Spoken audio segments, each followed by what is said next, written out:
where did the need for Garden actually sort of first fertilize? What's the origin story of Garden? Well, I mean, I've joked that Garden is built in anger, or at least conceptualized in anger. And I mean that in like both sides of the word, like so anger as in battle. So I started thinking about these matters at my previous job. I was working at a company called Blue in Berlin. And, I was in a management role, but I kind of was still kind of a back-end engineer, especially when we were growing a team. And we were going through this transition from Heroku to initially Docker Cloud, then they abandoned that, we found out. And then Kubernetes was just emerging as sort of the du jour standard way of going about things. And getting up and running on Kubernetes wasn't that hard. It didn't take us too long, but what caught me by surprise was really that the developer experience, the developer velocity was completely ground to a halt. And it's not just because of Kubernetes specifically, it's also just when you have microservices, you have any sort of complexity in your stack, you have all these different things that can't really run them reliably on your laptop anymore, or at least it's sort of like a clumsy facsimile of the actual production environment. So I set about sort of, trying to fix it internally. I was always looking for something like Garden before starting Garden.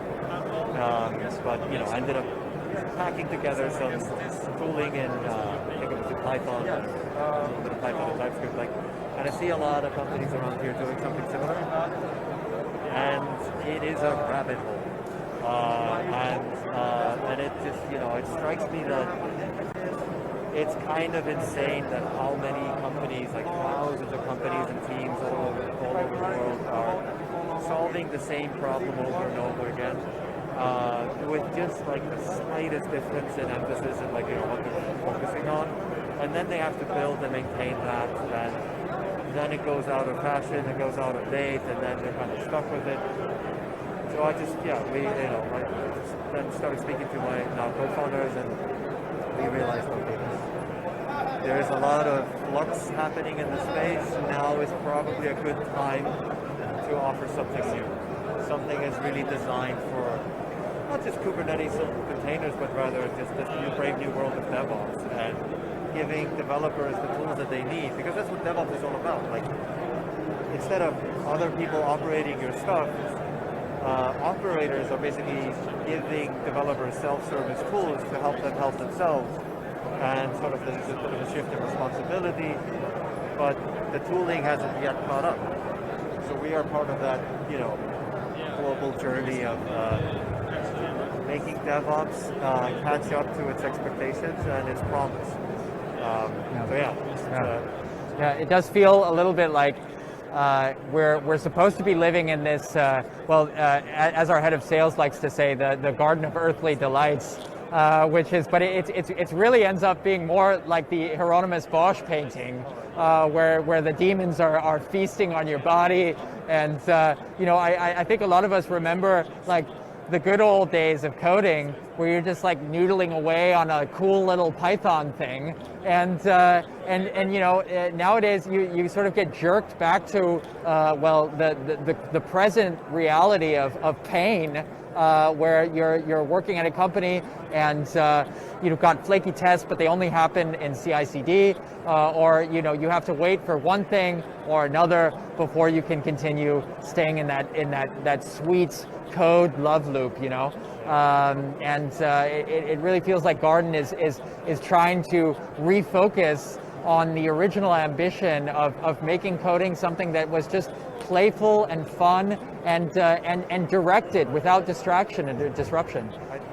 Absolutely. I think you keep getting yanked out of your flow state endlessly. Like, there's so many different things. It's partly a trade of distributed systems, and you have more points of failure and more different things that can go wrong. But even if you could still be just developing a monolith.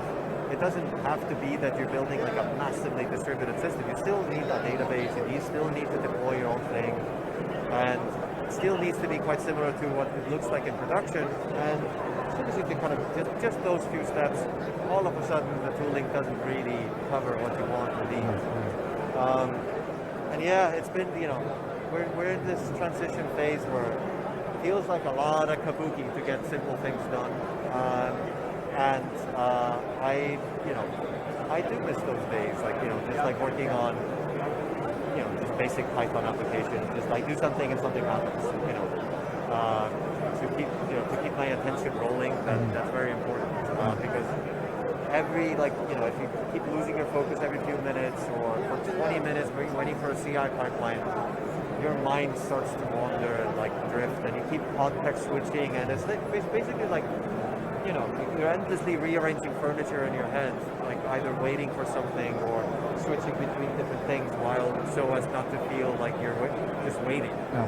There's only so much coffee you can drink in a day, and I think it's very important to really to tackle this problem head on, and you have to do it in a fundamentally different way, because we're changing the way we're doing things, and not just like, we don't just need like a faster something or slightly better something.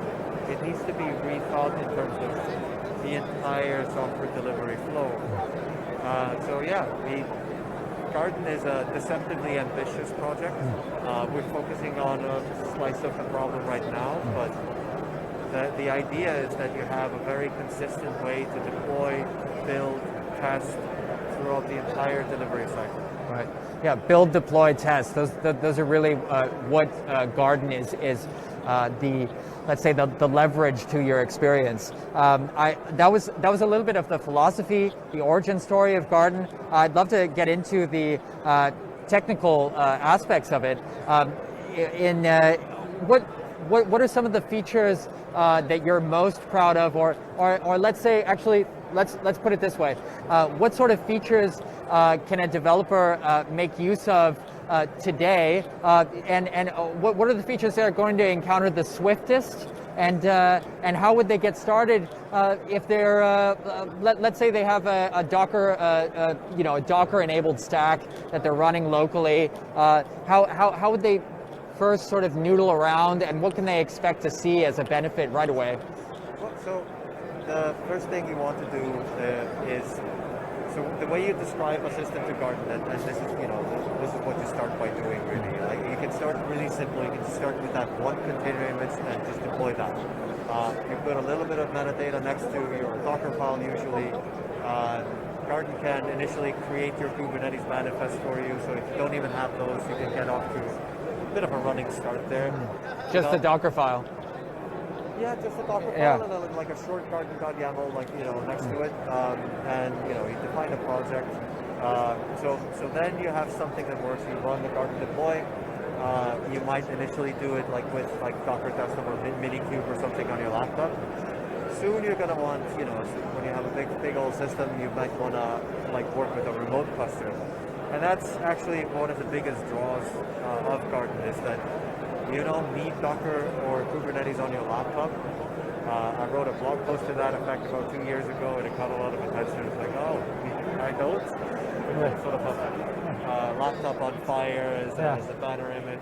I've always dreaded and tried to find any reason not to click that Docker desktop Kubernetes checkbox because my machine has felt like it starts, the fans start going at like full bore, and it feels like it's just going to take off into space.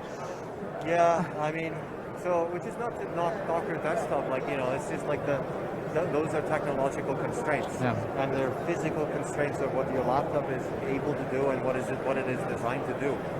I mean, yeah, certainly you might want to run Docker for other reasons, but like Kubernetes on your laptop, please no. Please no. And so yeah, we help teams get set up in such a way that they can actually use their remote clusters. And so usually the people that tend to come to us are like the DevOps engineers, the tooling teams, platform teams. They set up Garden for the rest of their organization. So and the very first steps, you start by one service at a time, see how it works, get a feel for it. You maybe run Garden Dev in your shell, and then we can start to think about live synchronizing code into a running container, because no matter how quickly your image is built, or they often do, your web developers, they're not going to be happy with having to wait for a container build. Yeah, that's called dev mode, right? Yes, Yeah. it is. So this is another feature that Garden enables. Maybe you can explain a little bit about dev mode. I think dev mode is super cool. If a developer just wants to stay inside their workflow, what we call the inner loop, without being distracted, without having to worry about rebuilding the container, dev mode is actually something that enables you to stay in that loop, right? Yeah, basically you shortcut the process like from code to deployed stack by synchronizing into a running container, which is fantastic. I think the most powerful use case is probably for the web developers because they're used to such rapid feedback. They're editing CSS and they don't want to wait for a build. No, they're used to seeing that happen on their screen just as they type it. Yeah. So that's the sort of the most hardcore, like aggressive feedback loop that they, that you don't find other developers that are that impatient, let's say. And I get it. Like you're doing such rapid, small iterations. Maybe for a backend developer, you thrive more on unit tests and things like that. So you're thinking about things a little bit differently. Even then, you want those to be updated as fast as possible. And maybe you're working on two things at the same time. You want to sync those things together. You don't want to wait for builds. So dev mode, we've been doing demos here today and yesterday. Dev mode always catches people's attention, and I think it's a powerful feature. It's built around a tool called Mutagen. So Garden does a lot of the plumbing, and we work with the developer of Mutagen, which is super powerful, really polished file synchronization tool. So it always works a treat. Yeah, we've been very happy with that one. Cool. Well, before we get into some of the other features, also, Garden is OSS. It's permissively licensed under the Mozilla public license. We're looking for contributors, looking to expand the community of our beloved contributors. So if you think that's something for you, or if you just want to get started with Garden and then you have like a feature idea as you're working away, you're welcome to contribute. Please do.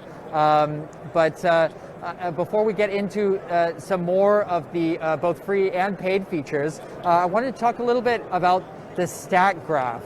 I didn't want to spend too much time on it. It's also, I would say it's the one part of Garden that I still don't fully understand yet, but I know that it's sort of, let's say, at the nucleus of what powers Garden, right? And allows a lot of these interesting features to emerge. Yeah, it does seem a little bit intimidating. This is something that we're working on, just kind of make it a little bit easier to grok from the onset. But conceptually, it's actually quite simple. So to get from a bunch of Git repositories to a fully built, deployed, tested system, you need to build some things, deploy some things, test some things, maybe run things like database migration somewhere. And this needs to happen in some sequence. With Garden, each of these can depend on one another. And that's how you describe your system. Basically, you put something next to, like I mentioned, like a Docker file, you put a little bit of metadata here. Here's how you build it. And here's how you test me is another one. Here's how you run a database migration. And here's how you deploy me. Put these things next to, like you deploy a Helm chart, you deploy a Kubernetes thing, that references a container image. It's just wiring all the things together that you might be currently doing with like a bash script or a makefile. It's just making it a little bit clearer and easier to understand. And this is the language that Garden speaks. This is what Garden works with, and this is how Garden works the same way from, I run it from my laptop. It's run automatically from a CI pipeline because this is the blueprint between repositories and built, deployed, tested system. That's what everything hinges on. And it is not, it's not conceptually complicated. Is it what you would call a directed acyclic graph? It is. A DAG, yeah. Those are all the rage. I suppose, so I have a little bit of background in data science as well. So I was head of data science at a couple of different places before starting the company as well. And, I got to know tools like Airflow, that were, you describe a graph where data flows through it, it gets analyzed, and you have all these different steps. And it kind of struck me as, and you see the making of this with some CI systems, but it's not expressed in the same way. It's slightly like, then it's just like steps and scripts, one happens before the other. Right. We wanted to just make it a ton more specific, but it's still just the verbs that a developer uses like all day, every day. Like, I need to build something, I need to deploy it, I need to test it. We're just trying to map directly to that, and then this is what we visualize in our web UI. And this is what Garden actually performs when you run Garden deploy, Garden test.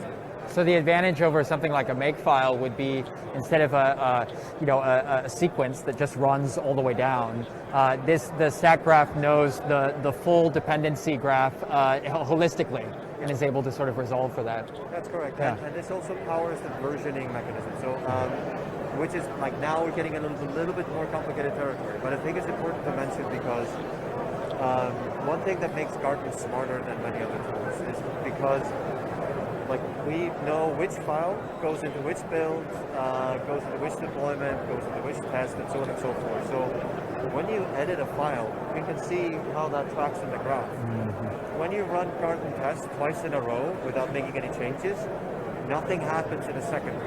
This is crucial because mostly when you push to Git into a CI pipeline, everything happens from scratch. The whole CI/CD pipeline runs again. Yeah, because it just doesn't know anything about what's inside your project. Yeah. It's just a sequence of bash runs. So this is another thing that was very important for us to solve. And it kind of draws on, it's sort of like a very, very lightweight Bazel, like a build framework, which, is the type of thing that, big companies like Google use internally. Or internally, I guess they call it Blaze. We take some of those notions and make them far more accessible for your average team or average developer. But the key thing is that we know, based on which changes you've made, what actually has to be updated, what has to be redeployed to your environment, which tests have already been run. If I break something and then fix it, if I run my test and then break something and then fix it and run my test again, the tests don't have to run again. Right. Because we already know that they worked based on the files that go into the deployments and go into the tests. And this, it's maybe not the most obvious benefit of Garden, but it is probably one of the more powerful elements of it. Yeah, test caching, build caching, that's all something that Garden really allows because of actually the stack graph. Yeah. So, if you're tired of waiting for your containers to rebuild, and you shouldn't have to, and together with Mutagen, we're actually able to get those code changes synced into the running container. Where you don't have to wait so long for those tests, for those builds to complete. You can just stay in your happy place and code away. I'd love to get into some of the new features coming to Garden. We can talk about the OSS side of things, but let's start with stack streams, which I believe is a paid feature of Garden. Correct? How should one divide their sort of attention between or nomenclature for Garden if they're just planning on using the free and open source part of it, and Garden the paid offering? Sure. So yeah. So we refer to Garden Core, and basically everything we've talked about so far is that's Garden Core. Yeah. And then we have Garden Cloud and Garden Enterprise, which is basically just an enterprise version of Garden Cloud. So we have the two separate code bases. That allows you to self-host the enterprise. You can do it on-prem if you need to. Yes, that's right. Yeah. So we have some larger or more compliance sensitive companies that need to self-host things, and that is an option. But yeah, so Garden Core is basically fundamentally a CLI tool, and that's sort of the engine. That's the thing that performs the build, interacts with your cluster, does the deployment, runs the test, kind of resolves the graph and all of that stuff. And that's what you run from your terminal, and all the individual commands like getting logs and like Garden deploy and all that stuff. And that's the heart of the machine, or the core. Garden Cloud is a commercial product on top of that. So it's not a commercial version of the same thing. It is an entirely separate code base that is added on top. And that's something that we can either run for you or you can run for yourself in the guys at Garden Enterprise. And that brings secrets management, like native to the Garden templating engine, so you can template the secrets into your project super easily. You don't have to bring your own Vault to the party. Exactly. Yeah. It is actually built on top of Vault. So oh, there you go. It is secure, but we've gone through the hassle. Right. Put it that way. Right. And it's also, we just make native interfaces with the Garden configuration, so it's just nice and easy. Yeah. And that comes attached with role-based access controls, which is really important for larger organizations. Like only some people can deploy to the production or staging environments, or only the CI pipeline can do this. Or you can actually allocate individual keys to individual people. Like if you have to provision something for an individual, that's also possible. And then, we have stack streams, which is basically a very, very powerful log viewer. It's super nice to use. And again, the stack graph comes into play because you can look at the logs for every build, every test, every service, and you can see it all interleaved on a timeline. You can either stack it, or you can see it separately and see what happens one before the other. And a simple example is like, I run a test suite, something fails, I can see how it travels from the test suite, calls the API, calls another service, errors, and then the test error comes up. So you can just kind of see very easily how stuff flows through your system.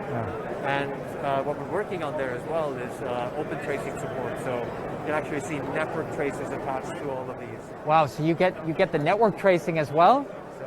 So you get some of the benefits of like if you're in an enterprise and you're using something like Jaeger for tracing, you can have that as part of your developer experience. Exactly. So basically, like we're not like it's logs and tracing, and we're not like using any new data. You should if you already have this, you have what you need to drive the stack streams feature. It's just framed in a more developer development and testing oriented manner, which is. You don't want to have to go to insert log management tool and have to filter by what's the pod name for that, and kind of all the different tags and stuff. It's better to just have that all neatly organized for you and put on the same timeline. So it's really a pure UX boom to your day. It just puts everything at your fingertips, and we're very happy with it. We've been using it for a while and testing and getting feedback, and it's Super cool. Yeah, and that's not the only feature coming to the cloud and enterprise. There's also some other ones like Cloud Builder. Are we prepared to share anything about that, or any other sort of paid or upcoming paid features? I can mention a couple, maybe. Okay. Feature preview for you. That's this is just live, right? Yeah. We're not recording this. Well, I think we have multiple recording facilities, actually. Okay. Well, I can talk about a few things. So, one thing it's an ostensibly simple thing that I'm quite excited about, actually, is something we call secure provisioning. So, basically, the idea always is that when a developer sits down or when a pipeline kicks off, Garden deploy just works from source to finish, as our tagline indicates. Sometimes you need like a certificate or a key provision from a third-party system, and you don't want to give developers or the CI pipeline the keys to make those keys, like the private keys to your public keys and things like that, or access to your DNS provider, or so on and so forth. Secure provisioning basically is an automation layer in Garden Cloud where you give Garden Cloud the keys to do that, and then the public keys get distributed. It's one of the things that we just see from users and customers, that this would make their lives a lot easier. So you don't have to do any sort of scripting around when you deploy Garden, but you can get securely provisioned stuff like that. And it can also be creating service accounts or creating accounts in third-party applications and things like that. So that's sort of an ops-oriented feature that I'm quite excited about. But you mentioned Cloud Builder, so I'll talk a little bit about it. So again, coming back to the stack graph, this ability of Garden to map from source files to builds to deploys, and our knowledge of what every single person on a team has built, has deployed, like throughout, like who's done what, who has what caches, who has built which layers and all that stuff, gives us an opportunity to develop something very interesting. Basically, we want to make your container builds faster without you ever having to think about any sort of like optimization. It's pre-optimized by Garden. So no more like manual image layer caching. Nope. None of that. I mean, you might still want to be sensible about how you structure your Docker files and things like that. You just follow the best practices, but basically nobody likes waiting for builds. It's such a big drag on developers.